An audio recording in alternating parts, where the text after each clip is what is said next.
rough running, smoking ever since we tightened the alternator belt. Yeah. You can see the O2 sensor is disconnected, or it was disconnected. I'm not sure why, but was just checking the reference voltage, which is good. Sometimes it shorts against the field windings, not the field windings, sorry, the shunt.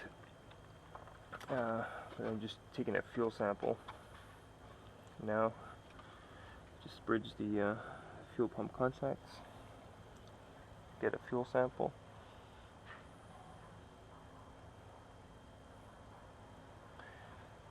It's starting to come out clean, but it looks cloudy.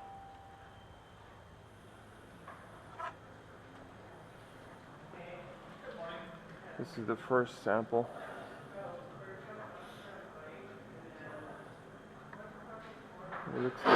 There looks to be some kind of liquid down here.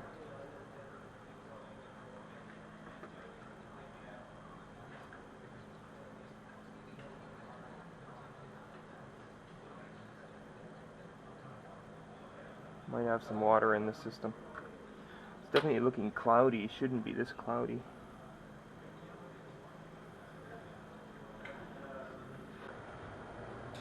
Okay, so I got the filter loose.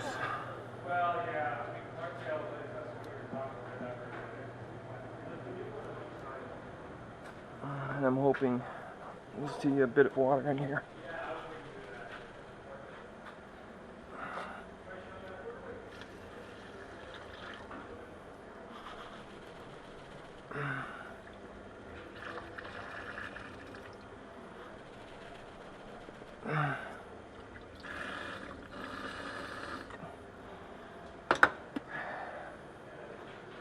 Yeah, look at that. It's always good to check the filter as well.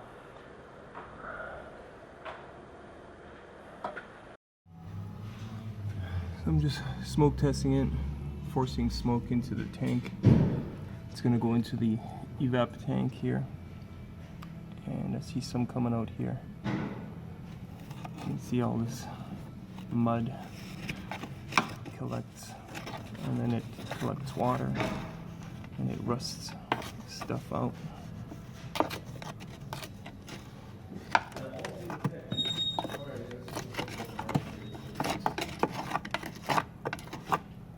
There you go.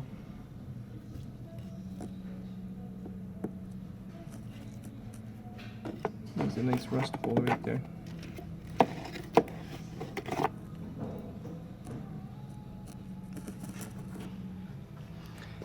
Ever since we replaced the gas tank, ever since we tightened the alternator belt. Yeah. Here's the fuel samples after sitting for a while. You can see the water on the bottom, and you can see how clear the fluid now is. When I first drained it, it was all cloudy. You can actually look through it. You see the toolbox in the background.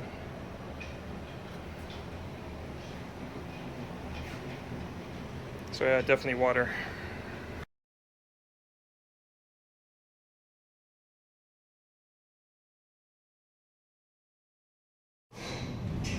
'84 Vanagon. I have the fuel filter removed, and I think you can see there's quite a bit of water here.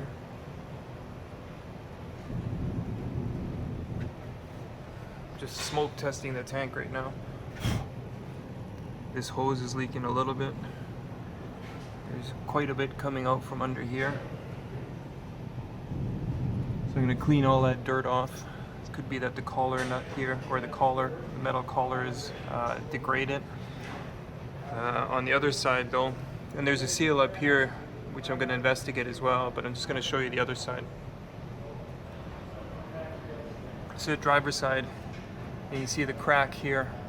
I don't see any smoke coming out, but as the wheel's turning, water gets flung up here and then it'll just go in. So very common on these things. But I think we're going to drop the whole tank and either seal this guy up or eliminate it until we can get a good refurbished one or a new one or a used one. Parts are harder to find these days.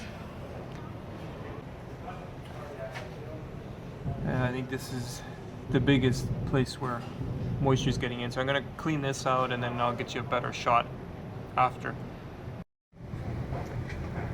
Okay, so I got all the dirt cleaned out here. You can see there's a gap here. The screws have deteriorated and rusted off, but you can see there's an opening back here. I'm just going to reach up behind here and you can see my tool, if I can find it. There. You can see my tool in the back there. Oh, it's hard to see. Okay, what I'll do is I'll turn the flash off and I'll turn my headlight on. Hold on. Okay, this is flash off and then my headlamp. I'm just going to go in behind with the headlamp.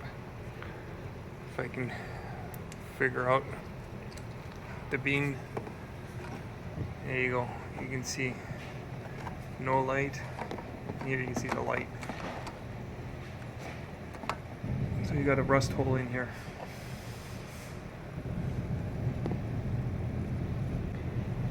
Nice big rust hole right there.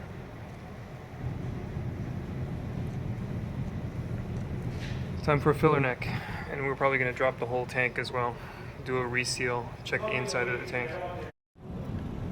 So I just removed the driver's side expansion tank, and you see this guy here is it just popped up on its own. The gasket, the seal is completely deteriorated, and you can see the water that's in here. And there's the remaining part of the seal. So we're gonna glue this crack. We're gonna clean off this bottle. It's gonna get a new seal. That's the rollover valve. You want to shake it and make sure that it rattles. If not, you gotta free up the valve that's in here. And then we're gonna put a new seal on and drain the tank, and that's it.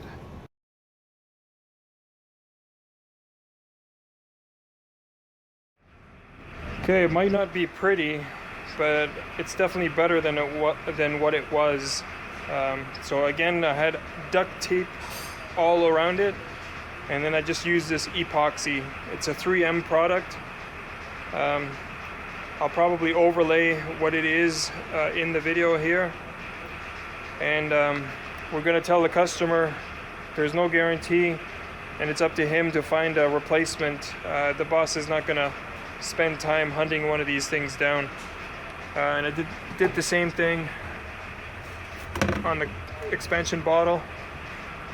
This is the one that had the crack right along here. You rough up the surface a little bit, and then you just apply the epoxy or whatever it is, and it hardens fairly quickly. I just mixed it here on a piece of cardboard and then used my putty knife and just applied it. So that's it. Thanks for watching.